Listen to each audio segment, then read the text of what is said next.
What's up guys, I'm Nathan and in this video I'll be showing guys the updated anime dimensions tier list for the new 2-year anniversary update where we got two new characters, Cosmic Goro or Cosmic Wolfman and Tatsumaki. So S tier is obviously going to be for the best of the best characters, A tier is going to be for the very good characters that aren't really like top 10 or anything, B tier is going to be for characters that are best for beginners, C tier is going to be okay characters, and D tier is going to be kind of below average characters.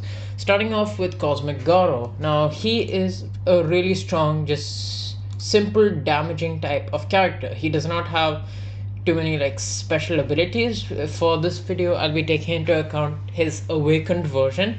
So his first move, it's not exactly that strong, but fairly good AoE. His second move is good because it resets the first move and it groups enemies together. Then the third move is alright, and the ultimate is really strong. It has a 70 hit combo and a massive AoE, making it one of the strongest assists in the game. Additionally, the awakening move is also fairly good and it gives you black holes with every M1, and it gives you 15% boss damage for 15 seconds with his assist. So he is going to be a solid S tier character. Tatsumaki is a new Robux character. It is going to be a bit better than Cosmic Garo, because Tatsumaki does have some special abilities. Basically, the first move, it's alright, and there's a 50% chance to reset its cooldown. The second move is fairly decent. It basically attacks wherever you aim. The third move is pretty decent as well. It gives you a tornado. Now the first few moves aren't exactly the strongest, but the ultimate is really what makes her extremely strong, because the ultimate, or the fourth ability, basically resets all of your skills cooldowns and gives you double the damage on every skill for 5 seconds. So you can use all three of her abilities, and that is just extremely high amounts of damage that you can get. So it's definitely one of the higher or best units in the game, but it obviously kind of lacks mobility for dimensions. Mitsuri, after the nerf, kind of lacks in damage. All the moves have fairly mediocre damage. The first move is a dash, but it's inconsistent in getting damage.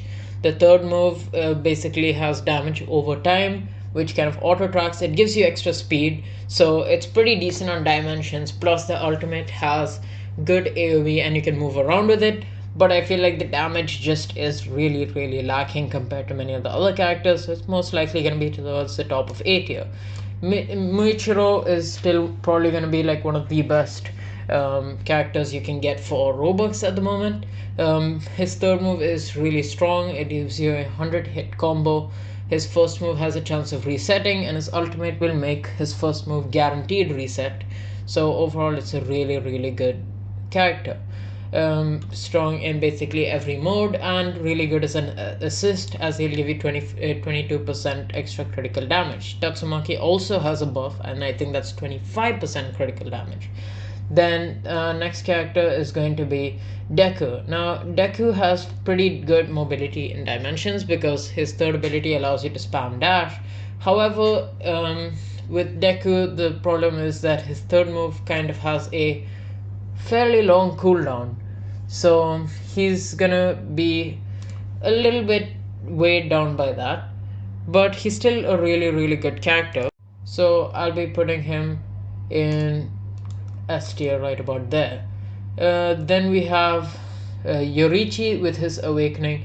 Now Yorichi with his awakening is more useful just as an assist.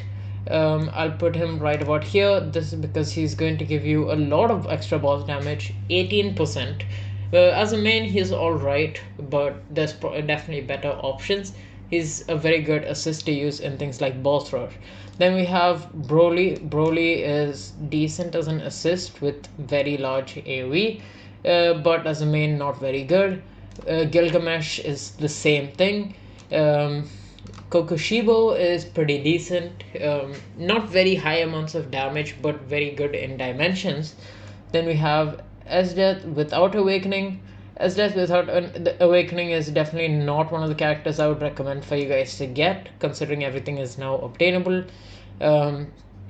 Katakuri is honestly going to be B tier for me because his first three moves don't deal a lot of damage. His ultimate, just like Tatsumaki, resets always cooldowns.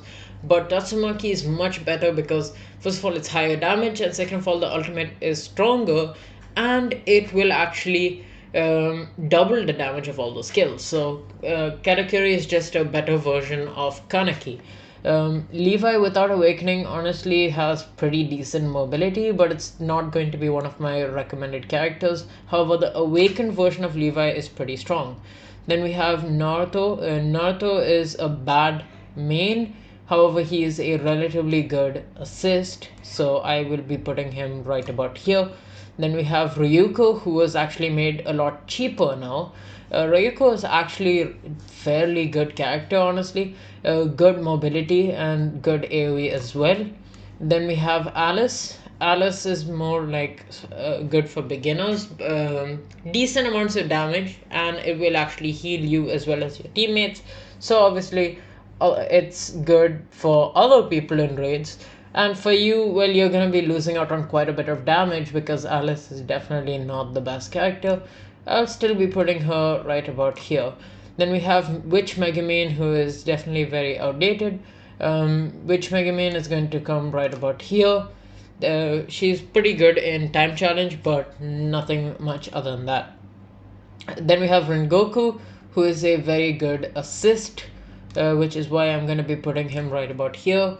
Then we have Saber, who's going to be in C tier. Bakugo has mobility, so he's going to be right there. Yu-Gi-Oh actually has his third and fourth moves with very good AoE, and the fourth move even has some lifesteal, and he has a very good dash move. We have Gojo, who is going to be in A tier. However, a condition is there: you do need very high critical chance and critical damage, otherwise he will not be that good. Then we have Kaneki. Kaneki is going to be right about here. Then we have Megumin. Then we have now Fumi, who is a support, and he's not a very good support, so he's going to be towards the bottom of C tier. Then we have Genos. Genos is pretty decent. The Todoroki is alright. Vampire Toga is right about there. Winter Spirit Amelia is going to be right there. Zenitsu, little below Bakugo. Then we have Emiya, who is decent for his price. Then we have Rimuru, who is pretty good as an assist. We have Asuna, who's like one of the best value characters, just for 750 gems. It is really strong. 2 dash moves and just really good mobility. Plus the ultimate is movable. Overall, an extremely good and fun character to use. Then we have Zoro. Zoro is going to come right about here. Then we have All Might, who will be right about here. Rukia is D tier. Akuma or Shinra is going to be right about here because he does have decent moves. However, his ultimate is a little bit of a letdown. We have Sukuna, who will be right there. We have Gray, who is not very good. Sasuke does have some amount of mobility. Akaza's ultimate resets his 3 moves, so he's like a lower version of even Kaneki. Then we have Asta, who will be right there. We have Itadori, who's actually decent. Tanjiro is not very good, but he is a free character after all. Then Natsu is alright. We have Sakura, who is actually pretty strong. And it's definitely very good for beginners. With good stats, obviously, she can become a pretty strong character. Then we have... Actually, I'll move Shinra down here. Then we have Killua. We have Goku, who is one of the worst starters. Ichigo is actually a pretty strong starter. Luffy is probably my weakest in my opinion. Naruto is pretty decent, and Deku is somewhere in the middle. Then we have Kirito. Kirito is alright, pretty good mobility, but he's mainly better with his awakening. Still, even unawakened, he is a pretty solid character. Then we have Lancer, who is not very good, but more mobility than Bakugo, and actually pretty good mobility actually. Then we have Yorichi, unawakened. He does have good mobility and overall decent moveset, but I personally would not recommend getting him unless you're planning to upgrade or awaken him. Then we have Nezuko. Nezuko is very good against bosses, but unfortunately it is now unobtainable. Still, it is a really good character. Then we have, it's also of course a very good assist. Then we have Demon Lord Rimuru, who is more like for beginners. You do get lifesteal and stuff, but it's just not a very good character. Then we have Priestess, who's going to be like more for beginners, or well, yeah, more for beginners, but still it's obviously meta sort of, if you just want to like help other people out. But for your own damage, you will not get a lot of damage. Actually, you will barely get any damage if you use Priestess, so I personally would not recommend that. Then we have Milim. Milim used to be good, but is definitely outclassed by the likes of Astolfo, not Astolfo, sorry, of Christmas Altar. Still, it's a very good character with a high pet energy gain. So if you use Cosmic Goro or Kurmi pet or any really good pet, it will recharge extremely fast. Then we have Saber Altar, who has pretty good damage. We have Eren, who is pretty decent for things like time challenge. He is spammable, however, his spammability was nerfed, and that kind of makes him not as good as he used to be. Still a good character. Then we have Infinity Gojo, who will end up right about here. He is overall decent, but his first ability and second ability do have relatively slow cooldowns. Then we have these characters, shadow characters, right now are going to be in D tier right now, just because of the fact that their regular versions are obtainable. So just don't get the shadow characters, they are really hard to get. Just save for Shadow Monarch, and the regular characters, if you want them, they are obtainable. Shadows are just worse versions of the regular, so just don't get any of these. Shadow Monarch is obviously going to be S tier because, well, you can spam dash with him, you can get 100% crit with his ultimate. He is just extremely strong in raids and dimensions, though he is a little bit nerfed sort of in raids, because when you spam dash, it is a little bit hard to control it. That's the only issue with him, but still very strong character overall. Then we have Misaka, who is very good for beginners. Actually, I would even go as far as to put her in A tier. Then we have Accelerator, who is going to be solid in S tier. His third move will reset the first two abilities. It's just really strong. Rimuru, like, just don't get any of these shadows. Diablo or Primordial is very good for beginners. Actually, I would even put him on right about here in A tier, because he's really good. His ultimate will have a huge AoE, and his assist will also give you iframes or invincibility frames. Then we have Astolfo or Best Boy Summer. That's a really good support sort of, so that's gonna come right about here. It is meta sort of for getting like world records and stuff, but you do need another person to be bringing this character, otherwise it is not useful. Luffy is kind of not very good. I'll still put him about here. Basically his first move has a chance of resetting itself. The rest of the moves just do damage, and it's not an extremely high amount of damage, so I wouldn't recommend it. Shadow, yeah, trash tier. Then we have Summer Karakuri. Summer Karakuri is kind of mediocre. He is obviously going to be better than the regular version, so it's going to be right about here. Then we have a awakened version of Luffy, which will come up right about here. Awakened Luffy is decent. You do get an extra attack bonus with his assist, but overall I would not really recommend wasting your raid tokens, especially right now. Then we have Awakened Saber, which will give you extra attack, but it is a very bad main, so only use this character as an assist, and only use it if you are absolutely confident that you will not die and end up switching to her as a main, because that would be really bad for your damage. Priestess Awakening is going to be like basically the same thing, but with a little extra damage. Good. Shadow, trash. Okay. Then we have Tenken, who does have pretty good mobility and reasonably good damage. I would probably put him above Gojo and Yorichi, probably right about here. Then we have Levi's Awakening. Levi's Awakening is actually pretty strong if you in terms of DPS, but he's not really meta. Then we have Rengoku's Awakening, which honestly doesn't add too much because he's anyway mainly used as an assist. It's still a pretty good one, so I'll be putting him right about here. Then we have Kirito's Awakening, which is also meta. Um, though it's pretty fast, but Yorichi's Awakening is also very solid for things like boss rush, where you can only use the assist once. It will give you a little bit of extra damage. Zoro-sama is not very good.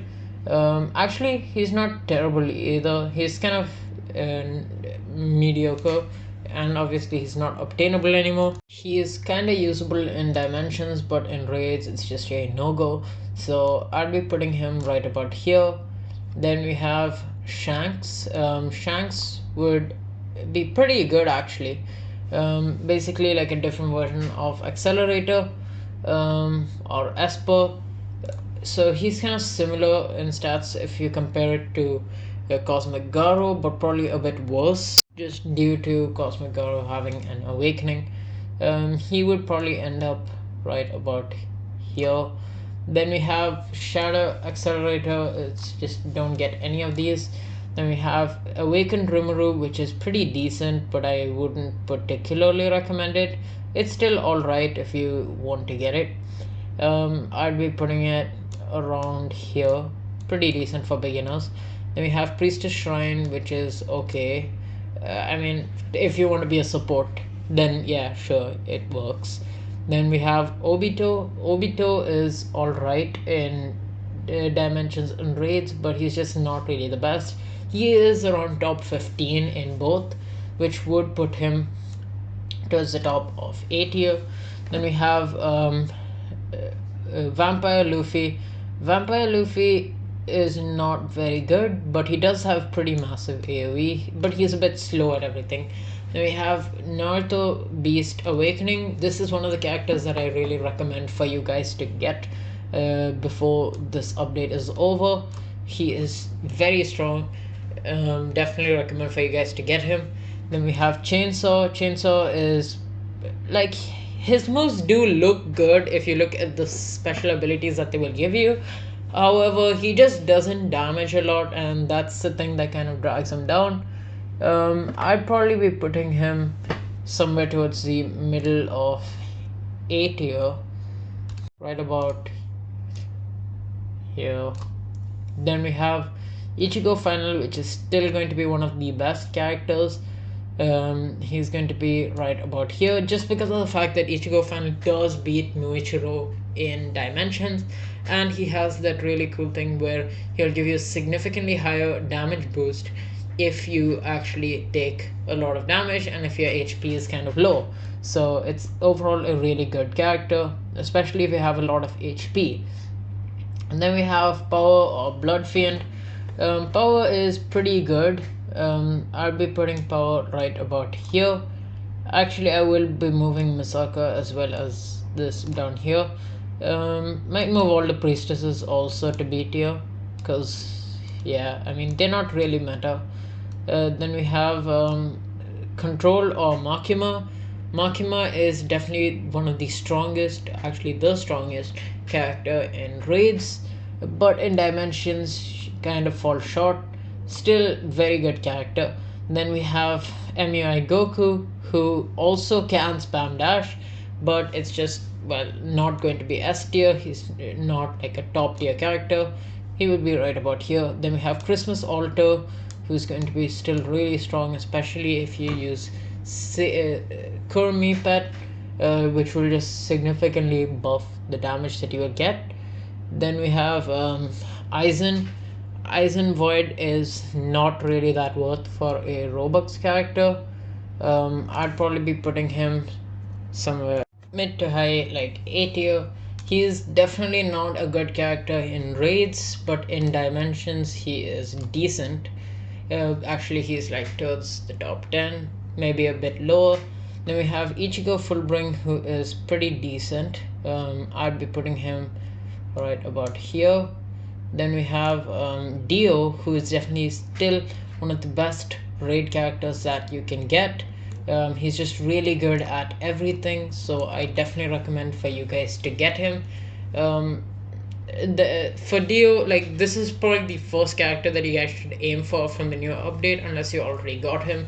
His just really spammable because his third ability allows you to use his first and second ability around 5 to 6 times, which is extremely good, and you can also get a stun out of that. As Death Awakening is still not very good, or rather just not going to be meta, just because of the fact that, well, the assist has a longer cooldown as compared to the alternatives. Still, it is a pretty good character. Then we have Yor. Yor is one of the best Roblox characters. Probably I would say it's below Muichiro, but still a very good character in Dimensions as well, because you do get a dash ability. Now you can spam this dash ability, however, once you spam it, or once you activate the ability that allows you to spam it, it actually does not become a dash ability, which is why it is inferior to Shadow Monarch. Still, it is pretty good. Then we have Tanjiro, who is not exactly that good, so I wouldn't recommend for you guys to get him. Onihime is actually pretty good for a beginner, so definitely you guys should get her for gems. And then lastly we have Kaido. Kaido is pretty dang strong. He basically is kind of like Shadow Monarch. His ultimate does allow you to get a guaranteed crit, and his assist will also give you extra critical chance. But the problem with him is that he kind of lacks mobility, and his pet energy gain is just pretty trash. So that's pretty much it for this tier list. So thank you guys for watching. Make sure to like and subscribe if you haven't already. If there's anything you disagree with, let me know, and I will make necessary changes as well as clear your doubts. Also, we are really close to 5,000 subscribers, and once we reach that, I will be doing a giveaway, so hopefully we can reach that by the end of this month. And that's all. So join my Discord server if you want to, and I'll catch you guys in the next video. See you.